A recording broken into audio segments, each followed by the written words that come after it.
الدنيا هذا عشان هيك يصير فينا. كله مدنيين في مدنيين، يعني كله اطفال ونساء قاعده بتجري. وين يروحوا؟ ما فيش وسعه في البلد اصلا، والناس نايمه على الرصيف، في الشوارع مرميه في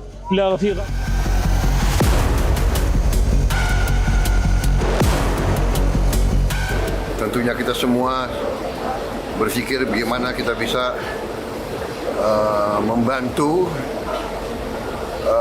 penyelesaian masalah konflik di kawasan ini, di Gaza dan sekitarnya. Kita ingin mencari upaya-upaya perdamaian.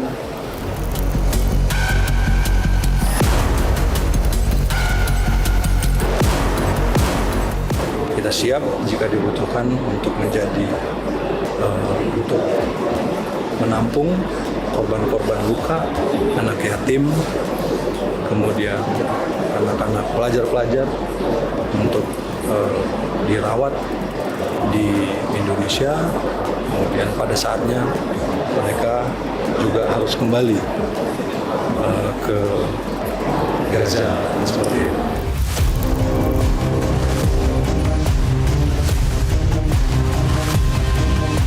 Buatlah rumah sakit di Gaza, berikanlah pelayanan kesehatan di Gaza. Jangan bawa mereka keluar.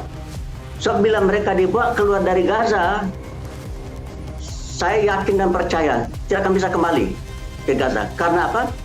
Karena Israel, Amerika memang sudah berniat untuk mengusir mereka dari Gaza. Jadi bukan relokasi ya Pak ya yang ditekankan Bapak?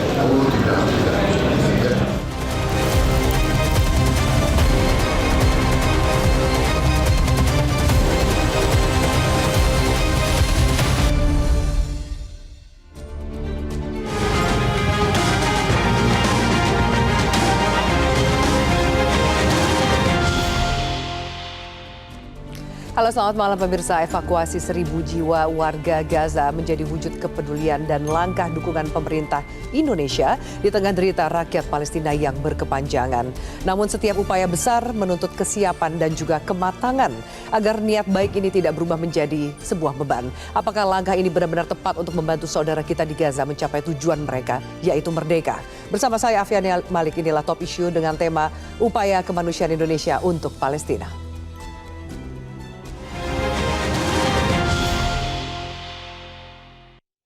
Dan pemirsa, sudah hadir di studio Metro TV pada malam hari ini Wakil Ketua Umum Majelis Ulama Indonesia atau MUI sekaligus juga Ketua PP Muhammadiyah, Bapak Anwar Abbas. Pak Anwar, selamat malam. Assalamualaikum. Terima kasih sudah hadir.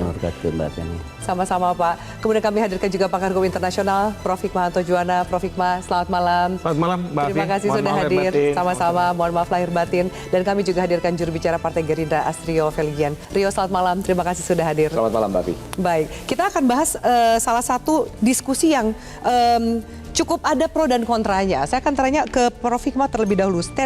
Legal standingnya untuk rencana, ada yang mengatakan evakuasi ini bukan relokasi seperti itu. Ada yang juga masih mempertanyakan evakuasi, tapi bagaimana memastikan bahwa warga Gaza yang kita bantu bisa tetap kembali ke tanah mereka gitu. Bagaimana Prof melihat wacana ini? Apakah itu bisa dieksekusi secara baik?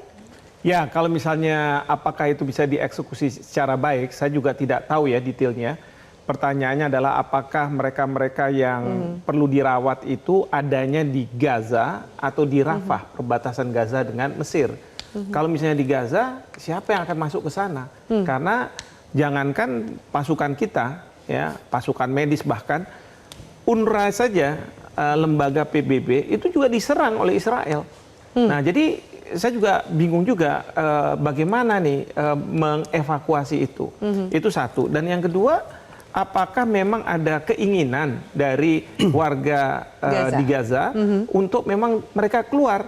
Biasanya seperti saya selalu mengatakan lagu kebangsaan kita itu kan dimulai dengan tanah airku, tanah tumpah darahku, mati pun rela ada di sana.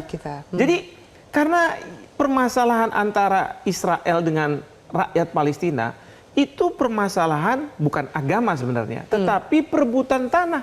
Karena tanah yang dimiliki oleh rakyat Palestina diokupasi, diambil oleh Israel secara ilegal. Nah, juga perlu kita pahami bahwa pada waktu Presiden Trump baru menjabat, itu ada utusan beliau yang bernama Steve Witkoff. Dan waktu itu sudah disampaikan bahwa akan ada 2 juta rakyat dari Gaza yang akan dipindahkan ke Indonesia, salah satunya. Wah, mungkin dari sebagian warga kita senang gitu ya, bahwa wah alhamdulillah kita harus bisa membantu. Kita harus bisa membantu. Tapi kita lupa bahwa ide itu adalah bagaimana mengosongkan Gaza. Kenapa? Perdana Menteri Netanyahu dalam perang kali ini ada 3 tujuannya. Pertama, Sandra harus dikembalikan. Kedua, petinggi-petinggi Hamas yang melancarkan serangan 7 Oktober 2023 itu harus dihabisi. Nah, yang ketiga, bagaimana caranya Gaza itu bisa dikuasai oleh Israel. Karena apa? Selama ini serangan-serangan rudal itu datangnya dari Gaza, bukan dari tepi barat, bukan dari West Bank. Dan ini kan 2 tempat yang sebenarnya terpisah. Nah, jadi Israel bilang bahwa gimana caranya bisa masuk situ. Nah, Steve Witkoff bilang seperti itu. Coba bayangkan, Israel membunuh 47.000 anak-anak, perempuan, orang tua dihabisi. 47.000 dengan kritikan dari masyarakat internasional, genosida ini dan sebagainya. Sekarang kalau dia bilang, kamu saya pindahkan, kita mau rekonstruksi nih, ya kan? Kan kelihatannya manusiawi. Orang bilang, wah bagus juga nih kan gitu kan. Bahkan Presiden Trump bilang, ini nanti ada gedung, ini pokoknya udah beautiful, beautiful katanya begitu. Kita lupa bahwa ini akal-akalan supaya warga Gaza keluar dari tanah kelahiran mereka. Tanah yang disengketakan. Nah, saya nggak tahu Bapak Presiden ketika memunculkan ide ini, apakah berpikir sampai ke sana? Apakah sudah berkonsultasi dengan pemerintah Palestina? Lalu kemudian memang beliau menjual ide ini pada waktu kunjungan beliau ke negara-negara, 5 negara yang beliau kunjungi. Pada waktu di Turki, saya pantau, Menteri Luar Negeri Turki mengatakan tidak. Nolak. Rakyat Palestina harus tetap di Palestina. Artinya, kalau mau misi kemanusiaan, tidakkah bisa satuan-satuan kesehatan kita yang sudah dikirim, itu diperbesar jumlahnya. Dan itu cukup dulu? Menurut tanpa saya, perlu mengevakuasi untuk memberikan bantuan obat-obatan dan tindakan medis kepada yang terluka? Ya, jangankan ke Indonesia, ke Mesir atau ke Yordania itu mereka mengatakan jangan masuk, jangan keluar dari sini. Karena apa? Itu sama saja kita mau memperlancar Israel untuk menguasai Gaza. Dan itu yang menjadi kekhawatiran dunia. Untuk memperjelas, saya putarkan statement dari Presiden Prabowo tanggal 9 April mengenai wacana atau ide upaya kemanusiaan Indonesia untuk Palestina, yaitu salah satunya adalah melakukan evakuasi 1.000 orang warga Gaza. Kita simak bersama. Siapapun yang oleh pemerintah Palestina dan pihak-pihak yang terkait di situ, mereka ingin dievakuasi ke Indonesia, kami siap akan kirim pesawat-pesawat untuk mengangkut mereka. Kita memperkirakan mungkin jumlahnya sekitar 1.000 untuk gelombang pertama. Syaratnya adalah semua pihak harus menyetujui hal ini. Kedua, mereka di sini hanya sementara sampai mereka pulih sehat kembali. Dan pada saat mereka pulih sehat kembali, kondisi di Gaza sudah memungkinkan, mereka harus kembali ke daerah mereka asal. Baik, itu statement dari Presiden Prabowo. Rio, silakan menanggapi bahwa sebenarnya ada syarat yang disampaikan. Ini bisa dilakukan ketika semua pihak setuju, kemudian sifatnya hanya sementara, lalu jika sudah sehat kembali harus bisa dikembalikan ke tanah Gaza, seperti itu. Banyak juga yang Anda rasa apa yang belum clear yang dari statement Prabowo yang baru saja kita dengarkan tadi? Mbak Afi, pertama Partai Gerindra mengapresiasi dan mendukung penuh langkah pemerintah Indonesia yang tidak henti-hentinya menyuarakan kemerdekaan daripada Palestina. Kenapa? Karena ini sesuai dengan pembukaan dari Undang-Undang Dasar kita bahwa kemerdekaan merupakan hak dari segala bangsa dan penjajahan harus dihapuskan dari muka bumi ini. Yang kedua adalah stance atau pendirian daripada pemerintah Indonesia ini sudah diperkuat. Bahkan kemarin di Forum Diplomasi Antalya, Menteri Luar Negeri Pak Sugiono beserta dengan 7 Menteri Luar Negeri lainnya, antara lain Menteri Luar Negeri dari Turki, Qatar, Yordania, Palestina, menyatakan dengan sangat tegas bahwa semuanya menolak konsep relokasi daripada warga Palestina. Kenapa Mbak Afi? Karena tanah air daripada warga Palestina itu hanyalah berada di bumi Palestina. Dan itu merupakan harga mati yang tidak bisa ditawar-menawar. Dan perlu kita ingat bahwa betul Palestina itu bukan hanya ada di Gaza, tapi juga ada di wilayah satu lagi yang bernama tepi barat atau West Bank. Nah, apa yang dimaksud oleh Presiden? Presiden menyatakan dengan clear dan dengan sangat jelas perimeter apa saja yang bisa menjustifikasi yang disebut sebagai proses evakuasi ini. Ada 3 perimeter utamanya Mbak Afi. Yang pertama adalah jika diminta oleh semua stakeholders di kawasan, terutama oleh pemerintahan Palestina sendiri. Kedua adalah jika memang diperlukan. Lalu yang ketiga adalah ini bersifat sementara. Nah, poin menariknya adalah jika diperlukan, Mbak Afi. Kenapa? Karena seperti yang kita tahu, infrastruktur kesehatan yang saat ini berada di Gaza, saat ini sangat-sangat kewalahan.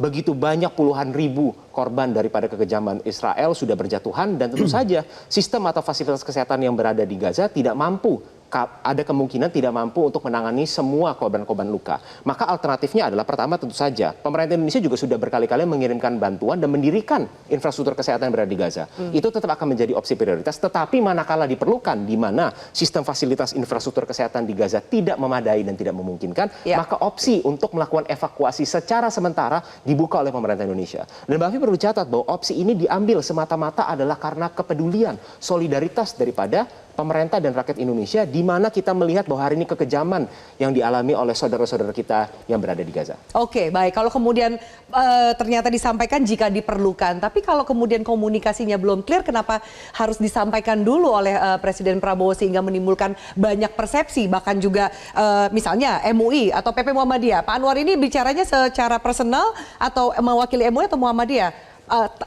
Catatan-catatan yang harus dipertimbangkan oleh Presiden sebelum melakukan evakuasi yang dimaksud? Saya pengurus di Majelis Ulama Indonesia dan saya pengurus di pimpinan pusat Muhammadiyah dan saya warga negara Republik Indonesia yang juga bertanggung jawab terhadap bangsa dan negara ini. Saya berangkat dari alinea pertama, Muqaddimah Undang-Undang 45 yang mengatakan bahwasanya kemerdekaan itulah hak segala bangsa, oleh itu penjajahan di atasnya harus dihapuskan karena tidak sesuai dengan peri kemanusiaan dan peri keadilan. Dan ternyata di Gaza telah terjadi pelanggaran-pelanggaran terhadap nilai peri kemanusiaan dan peri keadilan. Dan Pak Prabowo ini saya lihat adalah orang yang sangat menghormati nilai-nilai peri kemanusiaan. Dan beliau tampak oleh sangat tergugah oleh karena itu, karena beliau melihat ada orang yang putus kakinya, pontong tangannya, maka beliau ingin membela. Kemudian beliau ingin mengevakuasi dari Gaza ke Indonesia. Cuma ada satu hal yang mungkin barangkali tidak terperhitung oleh Pak Prabowo. Jika itu terjadi, maka akan terjadi lagi pelanggaran terhadap nilai-nilai peri keadilan. Karena Donald Trump sama Netanyahu sudah bertekad untuk mengusir rakyat Gaza dari tanah airnya. Oleh karena itu kalau seandainya Pak Prabowo mengevakuasi rakyat Gaza ke Indonesia, berarti secara tidak langsung Pak Prabowo sudah membantu menyukseskan rencana jahat dari Benjamin Netanyahu dan Donald Trump untuk melakukan ethnic cleansing. Pertanyaan saya, menolong orang sakit baik apa tidak? Baik. Tapi mendukung Israel untuk melakukan ethnic cleansing baik atau tidak? Buruk. Ya kan? Yang satu baik, yang satu buruk. Jadi ibarat pisau bermata dua. Timbul pertanyaan, jika situasi seperti itu apa yang harus dilakukan? Maka menurut saya jangan sekali-kali kita menarik dan melakukan evakuasi rakyat Gaza dari Gaza. Biarkan mereka tetap di Gaza. Timbul pertanyaan, bagaimana halnya dengan mereka-mereka luka, rawat di Gaza? Terus buat dan bangun rumah sakit apakah secara permanen atau secara sementara? Jika seandainya Pak Astrio menyatakan di sana fasilitasnya tidak lengkap, itu yang harus kita lakukan. Makanya saya mengimbau supaya Pak Prabowo di dalam pertemuan dengan 5 negara itu jangan meminta dukung mereka untuk Pak Prabowo membawa rakyat Gaza ke Indonesia. Tapi bagaimana Pak Prabowo mengajak 5 negara tadi itu untuk mendukung ide Pak Prabowo mengobatin rakyat Gaza yang terluka, tapi di Gaza, gitu maunya saya. Tuh. Tapi masa seorang presiden tidak mengkalkulasi sejauh ini, apalagi kemudian tadi Pak Prabowo mengatakan bahwa karena menurut ini kan saya semua Pak pihak harus Prabowo setuju. lebih mengedepankan nilai-nilai kemanusiaan. Siapa sih yang tidak tergugah melihat anak-anak terluka? Siapa sih yang tidak tergugah melihat orang-orang yang kakinya putus, tangannya putus, ya? Ya, oke. Saya rasa hanya orang yang tidak punya hati nurani lah. Yang tidak tergugah untuk membantu mereka. Dalam kesimpulan saya, Pak Prabowo ini adalah seorang tokoh yang sangat mentinggi nilai-nilai kemanusiaan. Oke. Tapi Pak Prabowo kurang memperhitungkan nilai-nilai keadilan yang juga harus dia perhitungkan, di mana rakyat Gaza berhak terhadap tanah airnya. Tetap menjaga tanah air mereka sampai hidup dan mati mereka ada di tanah kelahiran mereka. Sana. Oke, baik, kita akan jeda, kita akan lanjutkan diskusi ini, termasuk Prof. Hikmanto ada yang mencoba mengaitkan statement atau mungkin wacana yang disampaikan oleh Presiden Prabowo ini terhadap tarif Trump yang tengah berlaku. Apakah kemudian ada yang menanyakan apakah ini bisa menjadi bargaining chip sebenarnya juga untuk Indonesia? Kami lanjutkan pembahasan pemirsa, usai jeda, tetaplah bersama kami.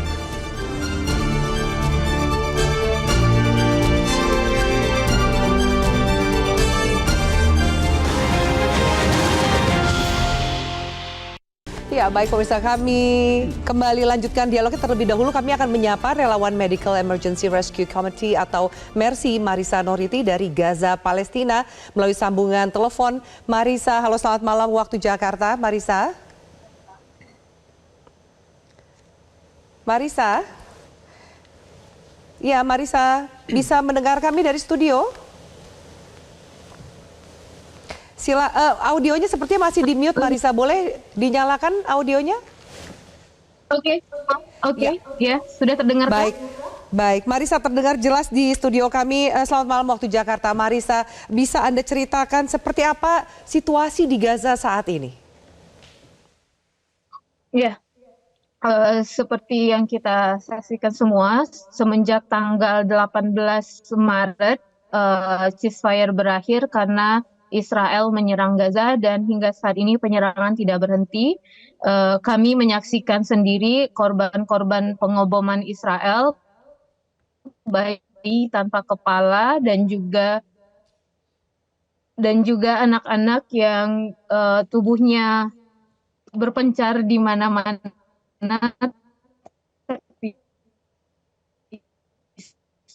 into pieces.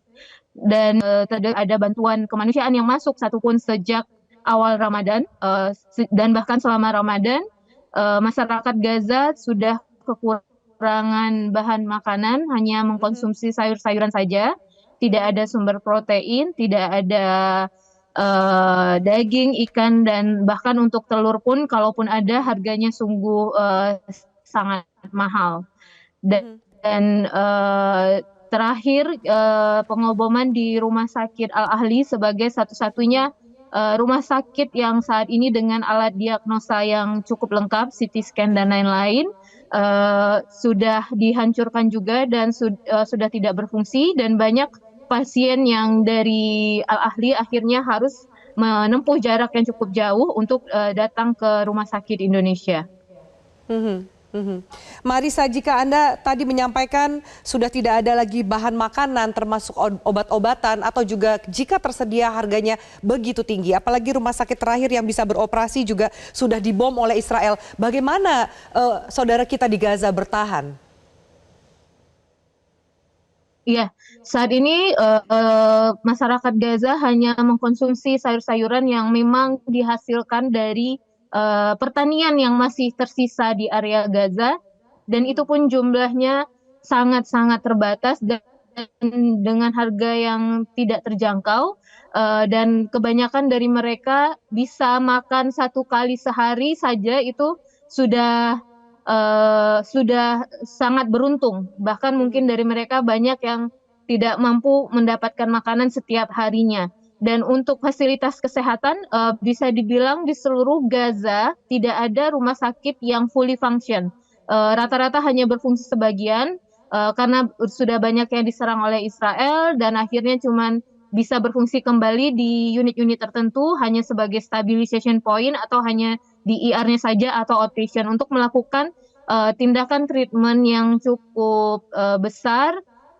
Tidak semua rumah sakit bisa melakukan seperti operasi besar seperti itu.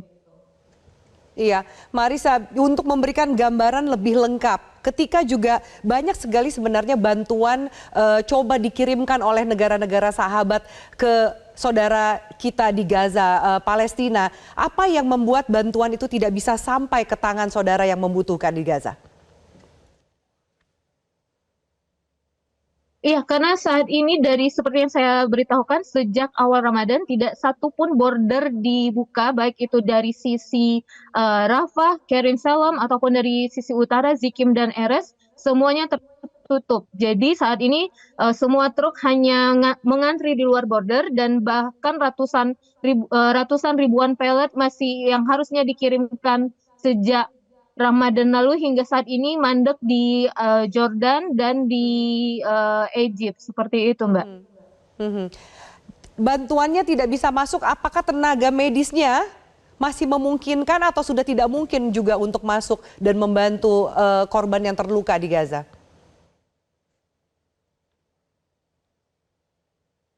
Untuk tenaga medis saat ini masih terbuka akses dengan kapasitas yang juga sudah menurun dibandingkan dibandingkan ketika ceasefire. Untuk akses tenaga medis yang masuk Gaza di sini difasilitasi oleh WHO dan ada juga beberapa organisasi yang memiliki akses langsung ke pihak Israel dan mendapatkan izin dari pihak Israel untuk masuk ke wilayah Gaza.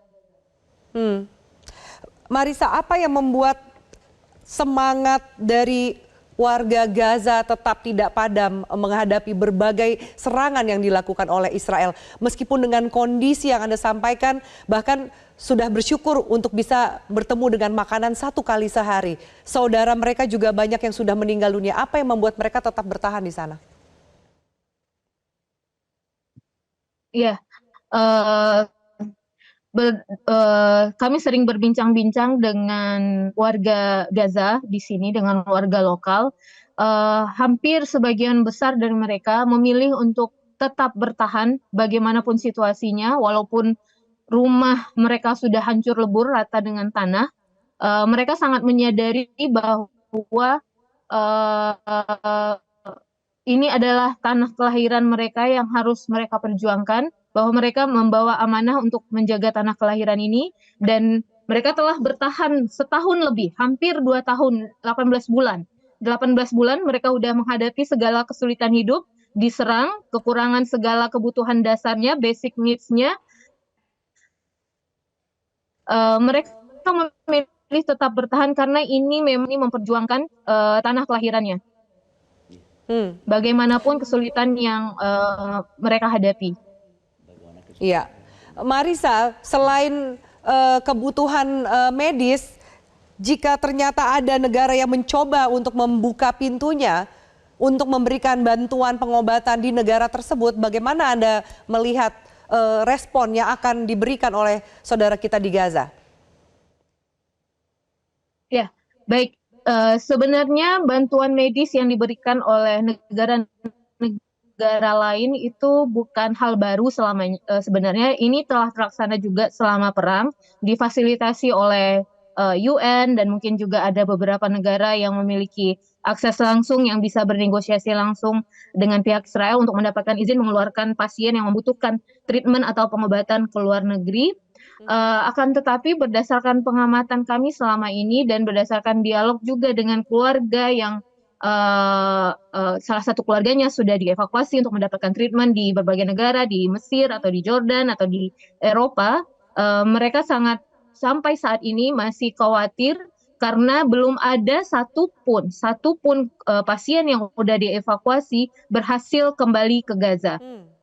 Jadi di sini sebenarnya saya juga sempat berdialog tadi pagi, berdiskusi dengan Kementerian Kesehatan Palestina. Saya menanyakan, apakah harapan Anda untuk rakyat Indonesia, pemerintah Indonesia? Mereka meminta agar kita juga bisa meningkatkan kapasitas layanan di sini, dan yang paling penting terutama untuk menghentikan serangan, dan yang kedua membuka blokade dan membantu meningkatkan kapasitas layanan kesehatan di Gaza dengan mengirimkan lebih banyak lagi tenaga dokter ke dari Indonesia ke Gaza, dan juga membantu untuk akses pengiriman alat-alat medis yang sangat dibutuhkan di sini, alat-alat medis yang cukup berat seperti CT scan yang untuk Gaza Utara, CT scan itu hanya ada di Al-Ahli dan sekarang tidak berfungsi, dan dengan tipikal korban perang yang politrauma di seluruh tubuh rata-rata sangat membutuhkan alat ini. Dan kemudian jika penyerangan tidak dihentikan, jika solusinya hanya evakuasi saja, maka itu tidak akan memberikan solusi yang cukup berarti, karena setelah dievakuasi akan ada lagi pasien yang baru, Dan berdasarkan pengalaman dari pasien yang udah dievakuasi sendiri, mostly semua dari mereka menginginkan kembali ke Gaza dalam keadaan damai. Mereka menginginkan hak mereka, the right to return to their homeland and the right for the self-determination. Jadi mereka lebih tahu apa yang mereka butuhkan, dan sebagai sama seperti warga negara dunia lainnya, mereka seharusnya juga memiliki hak untuk kembali lagi ke tanah kelahirannya. Baik, pertanyaan terakhir, apa kalau Anda katakan tadi warga Gaza yang diobati, mendapatkan perawatan medis di Jordan, Eropa, tidak satu pun yang bisa kembali ke Gaza. Apa yang membuat mereka tidak bisa kembali ke Gaza?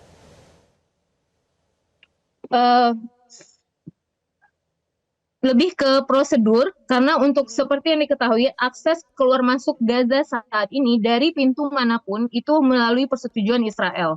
Bahkan mereka keluar juga harus melalui persetujuan Israel. Jadi mereka tidak bisa kembali karena mereka tidak diberi akses. Bahkan saya menyaksikan sendiri ketika Rafah border masih dibuka, saya melihat sendiri bagaimana warga Gaza berdebat dengan petugas border untuk masuk ke wilayah Gaza kembali, dan itu tidak diizinkan. Baik. Jadi sebelum kita memikirkan untuk evakuasi, kita harus memastikan dulu ini sesuai dengan keinginan warga Gaza. Baik. Ya, sayang sekali Marisa, tapi kami sudah bisa menangkap maksud Anda. Terima kasih untuk laporan Anda langsung dari Gaza, Palestina. Marisa Noriti, relawan Mercy yang berada di sana. Baik, kami akan lanjutkan pembahasan ini pemirsa usai jeda. Bapak-bapak tetaplah bersama kami. Kita akan bahas termasuk bagaimana menjamin kepastian ketika evakuasi itu dilakukan, warga Gaza bisa kembali ke tanah air mereka. Usai jeda, tetaplah bersama kami.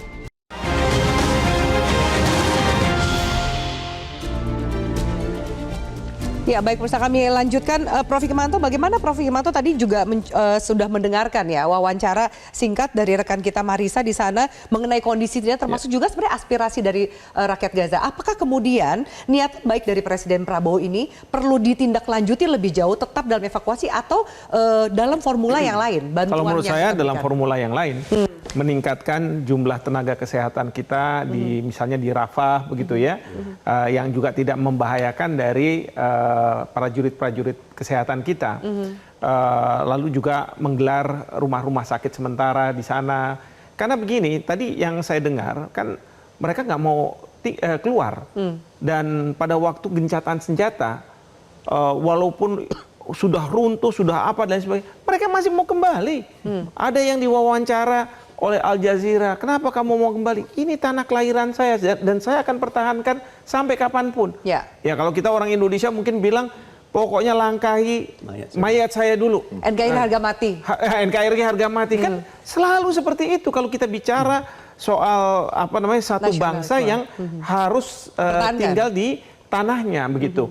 Nah, tapi juga kalau misalnya niat baik dari Pak Prabowo ini kan bisa disalah tafsirkan. Disalah tafsirkan karena apa? Tadi kan ada pertanyaan, Donald Trump mengenakan tarif. Lalu jangan-jangan sebagai bargaining position dari Indonesia untuk supaya menurunkan tarif yang menurunkan tarif. Ya sudah, kita mau kerjasama nih. Nah, kan kamu juga punya ide, tadinya 2 juta orang kan gitu ya. Kan Trump modelnya kayak begitu. Oh, good boy, very nice. Padahal kita cuma ditipu aja sebenarnya sama beliau. Dan sebenarnya nggak ada korelasinya. Anda melihat nggak ada korelasinya? Ya walaupun sebenarnya nggak ada korelasi, tapi namanya ilmu cocokologi itu dicocok-cocokkan, jadi ketemu. Belum lagi yang saya khawatirkan adalah kita dianggap sebagai proksinya Amerika Serikat atau proksinya Israel. Karena apa? Oh, ini Indonesia ini bagus ini, ya tanpa kita suruh dia sudah ngomong, bahkan pergi kemana-mana negara. Kalau misalnya negara-negara itu teriyakini, oke, saya ambil 1.000 ya, kamu ambil 1.000 ya, kamu ambil 1.000 ya, 5.000 hari ini. Nanti 1 bulan lagi tambah 5.000 lagi, udah 10.000. Kan tambah lagi. 50.000 dihabisi oleh Israel dengan senjata. Dengan kritikan dari masyarakat internasional. Tapi Israel bilang, terusin aja nih kayak begini nih. Evakuasi saja. Gratis tanpa biaya. Nggak bisa bahwa kemudian itu didasarkan rasa kemanusiaan. Tidak semudah itu. Tidak semudah itu. Saya bisa pahami Bapak Presiden punya rasa kemanusiaan yang sangat tinggi. Tapi saya marah betul sama pembisik dari Bapak Presiden yang mengatakan ini aja caranya. Saya bilang ini nggak pakai otak, saya bilang. Cara berpikirnya seperti itu. Jangan-jangan memang dia punya agenda-agenda khusus kepada Bapak Presiden. Kita harus, kalau presiden can do no wrong, ya kan? Presiden nggak boleh salah. Yang salah siapa? Para pembisiknya. Pertanyaan siapa para pembisiknya ini? Kok punya ide seperti itu? Oke. Baik, Rio, ini siapa yang membisikin Pak Presiden ini? Karena kan kita juga harus mendukung presiden kita ya kan. Tapi jangan sampai kemudian menjadi salah langkah dan menjadi backfire atau bumerang untuk presiden dan juga Indonesia. Lawatan yang dilakukan oleh presiden ke banyak negara, 5 negara, ada Turki, Jordan, Qatar dan lain-lain. Bisakah disimpulkan salah satunya adalah tujuannya mencoba mencari dukungan soal wacana mengevakuasi warga Gaza, atau di luar itu ada agenda tersendiri? Mbak Afi, sebelum saya jawab, saya ingin menyampaikan salam dan doa terbaik untuk Mbak Marisa dan juga untuk seluruh relawan, tenaga medis, jurnalis, dan terutama untuk seluruh rakyat Palestina yang dimana setiap hari harus menghadapi kengerian yang tidak terbayangkan sama sekali. Dan saya rasa doa ini juga dari seluruh rakyat Indonesia, itu yang pertama. Yang kedua adalah Presiden dengan sangat clear menyatakan bahwa tujuan daripada keberangkatan beliau adalah menggunakan leverage daripada posisi Indonesia. Posisi Indonesia sebagai salah satu pemimpin, bahkan boleh dikatakan sekarang dianggap sebagai pemimpin daripada the Global South. Posisi Indonesia, pemerintah saat ini dianggap sebagai pemimpin yang terutama mengutamakan konsep daripada non-blok dan juga bebas aktif. Nah, posisi ini betul yang disadari oleh pemerintah dan juga sedang digunakan sebagai leverage utama untuk memperjuangkan agenda utama, yaitu adalah perdamaian yang abadi di Palestina dan kemerdekaan daripada Palestina. Partai Gerindra mengapresiasi Mbak Afi bahwa stance, lagi-lagi posisi daripada pemerintah Indonesia terkait Palestina itu sudah sangat clear. Bahwa bukan hanya ada perdamaian abadi, tetapi perdamaian abadi tersebut tercapai melalui apa yang disebut sebagai two-state solution. Nah, pemerintah Indonesia berada dalam posisi yang firm untuk hal itu, dan tentu saja ketika Presiden mengatakan bahwa akan melakukan evakuasi secara sementara, Mbak Afi, itu semata-mata betul yang disampaikan adalah dari aspek kemanusiaan. Dan tentu saja pemerintah dan Presiden dalam hal ini sudah memikirkan, bukan hanya terkait aspek kemanusiaannya, tetapi terkait aspek daripada visibility-nya. Visibility artinya apa?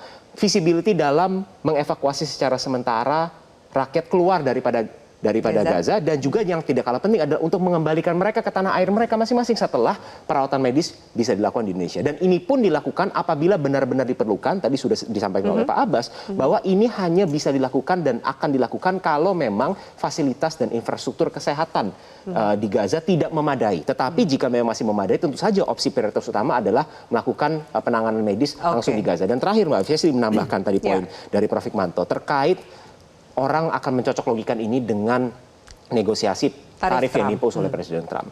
Hari ini Pak Menko Perekonomian, Pak Erlangga, sudah melakukan press conference dan sudah sangat jelas mulai besok tim negosiasi akan berangkat. Dan di negosiasi tersebut hanya akan revolve around two things. Yang pertama adalah terkait tariff barrier, yang kedua adalah terkait non-tariff barrier. Dan juga yang tidak kalah penting adalah Indonesia juga akan meminta permintaan-permintaan yang berdasarkan kepentingan strategis dan kepentingan nasional Indonesia, di mana hubungan dagang yang akan diciptakan antara Amerika dan Indonesia haruslah merupakan prinsip berdasarkan prinsip-prinsip daripada free dan juga fair trade. Itulah posisi Indonesia. dan tidak akan pernah Indonesia menyetujui untuk relokasi permanen daripada warga Gaza ke negara manapun. Gak ada sambungannya dengan negosiasi yang akan dilakukan ya. Confirm di sisi itu ya Rio. Tapi Tidak siapa yang bisikin? Anda bisa lihat apakah kemudian ada salah yang membisikin Presiden Prabowo sampai kemudian mungkin menjadi terlalu cepat untuk mengungkapkan wacana ini ke publik? Jadi begini Mbak Afi, ini bukan apakah ada yang membisikkan Mbak Afi, tetapi Presiden itu melihat data-data dengan real. Bukan hanya terkait jumlah korban yang terus berjatuhan setiap hari, tetapi berapa banyak tadi seperti yang disampaikan oleh Mbak Marisa, berapa banyak rumah sakit yang bisa berfungsi.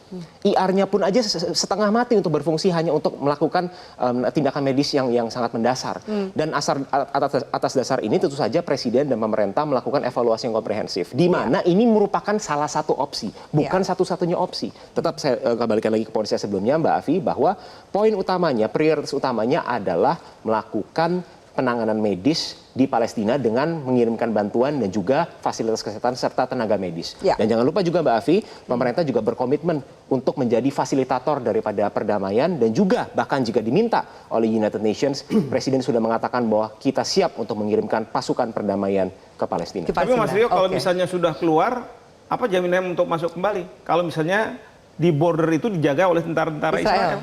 Persis sekali. Jadi memang yang perlu dievaluasi pertama kali kami mendukung pemerintah adalah visibility-nya, Prof. Jadi ketika mau sebelum ada perencanaan untuk melakukan evakuasi secara sementara untuk penanganan medis katakanlah di Indonesia, itu sudah di-backup dengan rencana yang konkret. Jaminan kembali mereka. Bisa kembali. Apakah kita akan berhubungan dengan pemerintah Israel kalau misalnya seperti itu? Karena kan yang menjaga border Israel.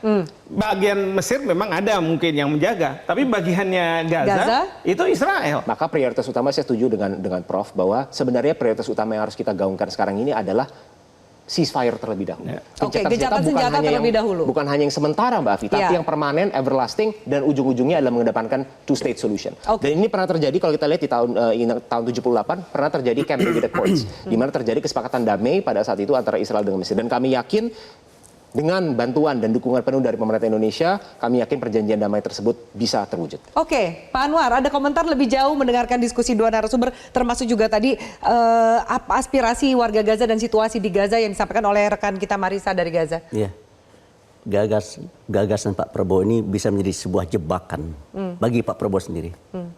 Karena seperti dikatakan Pak Hikmanto tadi, jika Pak Prabowo ingin sukses menarik dan mengevakuasi rakyat Gaza, dia harus berunding dengan Israel. Pertanyaannya adalah kalau Indonesia berunding Israel, padahal kita tidak punya hubungan diplomatik, ya kan?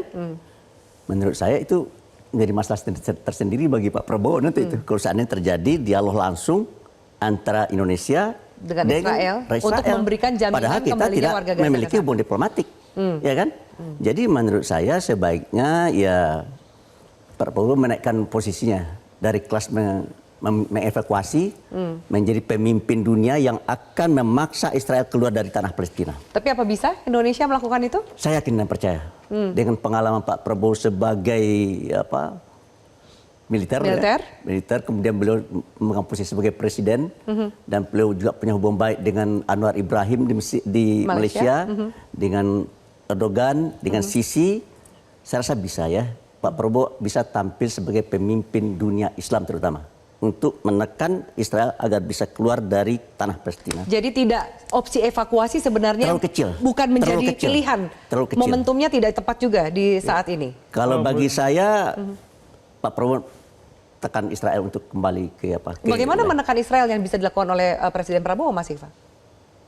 Apa yang bisa dilakukan Presiden Prabowo untuk menekan Israel? Dari sisi mana? Sebenarnya ada 3 hal yang bisa dilakukan oleh Bapak Presiden. Pertama adalah menekan Israel itu melalui pemerintah Amerika Serikat.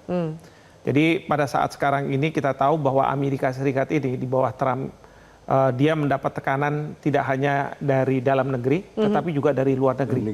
Sahabat-sahabat yang dulu dianggap sahabat sekarang tidak sahabat lagi. Nah, sekarang Trump sudah mulai mundur dengan tarifnya itu kan, dengan serangan dari China. Di sini Pak Prabowo bisa masuk untuk mengatakan, kami tetap teman, tetapi masuknya kita harus dengan mengatakan, tapi kamu dengarkan apa yang saya sampaikan. Salah satu yang disampaikan adalah berkaitan dengan Gaza. Karena masalah Gaza ini sudah menjadi perhatian dunia. Bayangkan, Presiden Prancis Macron sudah akan mengakui Palestina sebagai sebuah negara. Nah ini, seperti ini. Nah, yang kedua, Bapak Presiden justru bisa melakukan upaya-upaya kemanusiaan di Gaza. menunjukkan kepada rakyat Israel bahwa ada concern yang sangat tinggi dari Indonesia dan banyak negara ke Gaza. Yang penting bagi kita adalah apa? Rakyat Israel terbuka matanya dan pada saatnya nanti bisa menurunkan Perdana Menteri Netanyahu.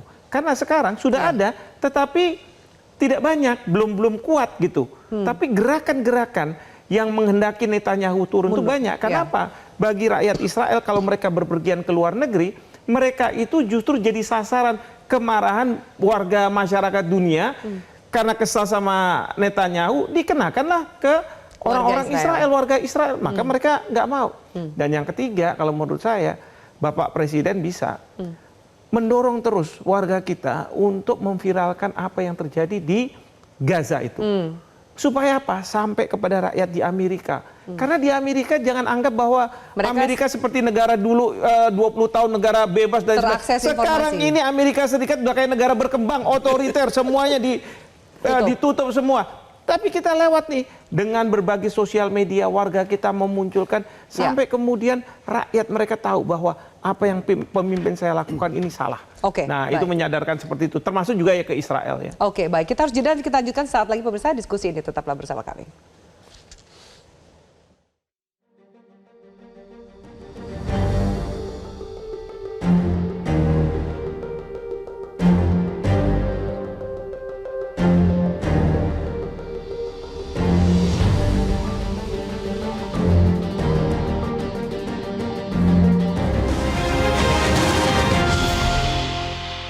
Ya, baik, pemirsa, kami lanjutkan. Saya ke Pak Anwar Abbas. Pak Anwar, apa yang bisa dilakukan Indonesia saat ini ketika mungkin evakuasi ini sepertinya menjadi visibility agak sulit untuk dilakukan, terutama di jaminan ketika kemudian kita evakuasi, mereka harus bisa kembali. Jaminan balik ke tanah air, ke Gaza itu akan sulit dilakukan. Apa yang bisa ditawarkan oleh Presiden Prabowo demi dukungannya? Saya sangat tidak percaya bahwa Pak Prabowo akan bisa mengembalikan orang-orang yang mereka evakuasi ke Israel. Karena Israel memang sudah punya tekad untuk mengusir dan mengosongkan Gaza dari rakyat Gaza. Oleh karena itu bagi saya ya Pak Prabowo harus mencari ide dan gagasan lain. Ya, dan menurut saya yang penting juga dilakukan sekarang ini adalah, dan saya punya teori, jika ekonomi Amerika masih kuat, maka Israel masih akan bersih maharajalela di tanah Palestina. Tapi jika ekonomi Amerika sudah melemah, maka Israel juga akan lumpuh dan Hamas akan bisa mengalahkan tentara Israel. Jadi solusinya adalah melemahkan ekonomi Amerika. Jadi oleh karena itu menurut saya Amerika harus dihadapi, Israel harus dihadapi lewat senjata ekonomi. Embargo, baik produk Amerika maupun produk Israel. Kecuali kalau Amerika mau bilang ini besok tim negosiasinya kita ini akan berangkat untuk menegosiasi. Ya makanya bagi saya ya yang diberikan oleh Presiden Trump. Ada firman Tuhan begini, wa'tasimu bihablillah jami'a wa la tafarraqu. Berpegang teguh kepada Allah, jangan berpecah belah. Oleh itu semua negara yang tidak senang Palestina dijajah bersatu. Harus solid sebenarnya. Kuncinya adalah itu, soliditas negara-negara yang memang ingin. Maka kan itu simbol kita. Bersatu kita teguh, bercerai kita runtuh. Kalau seandainya umat Islam sedunia bersatu, lumpuh itu Israel itu. Tapi sampai hari ini nggak. Karena nggak bersatu. Apakah kemudian Indonesia bisa menjadi penyatu negara-negara Islam itu? Pak Prabowo menjadi pemimpin dunia Islam bersama Anwar Ibrahim. Dan saya juga menyampaikan pada Anwar Ibrahim. Saya 2 kali bertemu dengan Anwar Ibrahim di Malaysia. Pak Anwar, tolong persatuan dan kesatuan antara Pak Anwar dengan Pak Prabowo ditingkatkan. Dan jadilah Bapak berdua pemimpin dunia. Baik. Prof. Hikmah, terakhir statement closing. Kalau saya, kalau bisa, memang Bapak Presiden atau Pak Anwar Ibrahim juga melakukan pendekatan dengan Hamas. Karena apa? Karena kalau bagi Hamas itu Palestina merdeka adalah Palestina, di tanah Palestina tidak ada Israel. Jadi selama Israel ada di sana, itu akan ada serangan-serangan rudal dari Gaza. Two-state solution yang disampaikan oleh Mas Rio, itu kan idenya adalah Israel ada di sana dan Palestina ada di sebelahnya. Kira-kira seperti itu.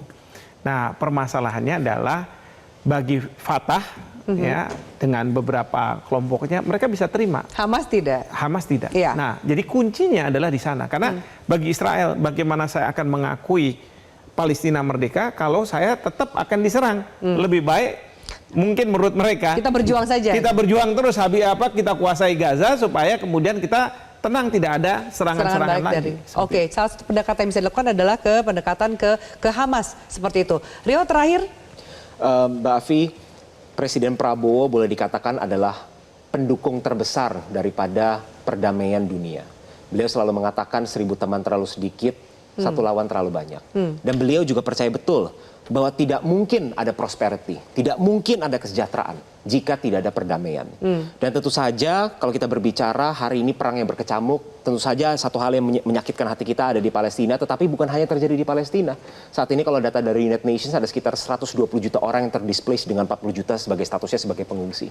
Ada yang dari Democratic Republic of Congo, ada yang berasal dari Sudan, ada yang berasal dari Mozambik, dan termasuk adalah saudara-saudara kita di Palestina. Specifically Mbak Afi, kami menghargai, mendukung penuh stance daripada pemerintah Indonesia bahwa langkah yang diambil adalah perdamaian permanen melalui solusi 2 negara atau two-state solution. Karena hanyalah dengan coexistence tersebut rakyat bisa hidup secara damai sebagai warga global, prosperity akhirnya bisa tercapai dan semua orang bisa hidup dengan damai dan juga dengan sejahtera. Itulah mimpi besar dan cita-cita daripada Presiden Prabowo. Kita nantikan berita apa yang bisa dibawa oleh Presiden setelah kunjungan dari 5 negara. Terima kasih banyak Bapak-Bapak atas diskusi pada malam hari ini. Dan juga pemirsa, dari Luka Gaza, Indonesia mencoba merangkai harapan lewat misi kemanusiaan di tengah kehancuran. Di balik niatan mulia ada jejak tanggung jawab dan juga solusi jangka panjang yang harus dijaga. Bukan hanya memberi tetapi juga memastikan setiap langkah membawa solusi. Jangan sampai niat baik ini justru menjadi penghalang tekad warga Palestina untuk hidup merdeka di tanah mereka. Saya Afia Demarko undur diri, selamat malam, sampai jumpa.